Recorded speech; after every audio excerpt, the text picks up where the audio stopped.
So Guy, here is the written question that came in. It came in from Deborah. Deborah says, why do I remember after the fact that I should have restrained myself when I'm having a verbal misunderstanding with someone? Where is that little voice when I need her? Thank you. That's what you have to find out.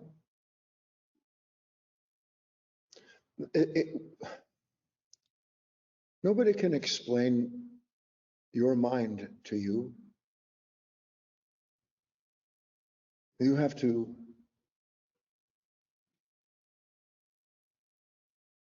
explore it.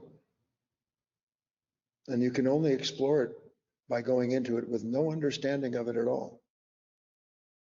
You explore it by seeing. You explore it by being willing to directly experience the way it works.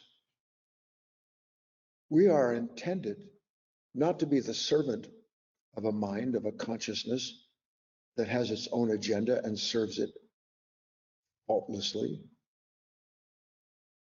We're created with the capacity to be watchful,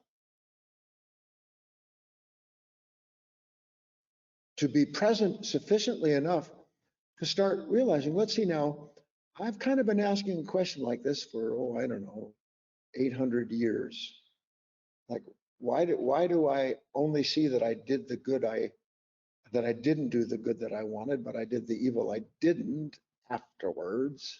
Why is it always like that?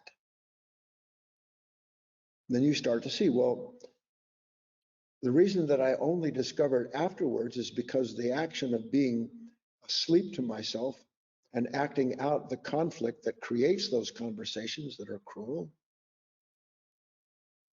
is the activity of a mind that is completely set on making sure that whatever has threatened it is put in its proper place. And then more importantly, after it's done that, to bring up the fact that I shouldn't have been like that. And then I identify with I shouldn't have been like that, where a moment before I was identifying with what I was told I should be. And I believe somehow or other that that proves that I don't want to be that way. It doesn't prove you don't want to be that way. It proves you can't see. That's what it proves. And after hurting each other,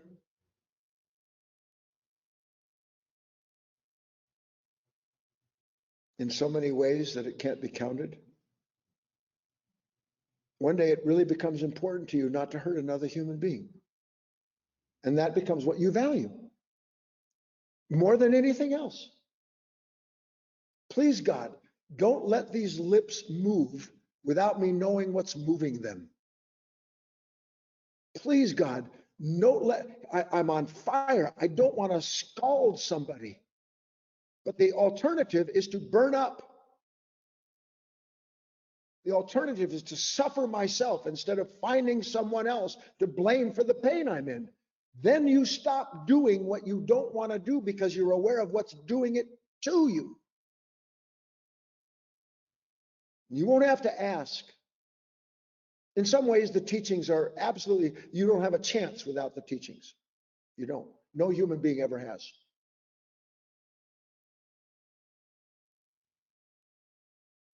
But at some point, you must become not just willing to receive the insight that helps you see the way things are in proper perspective.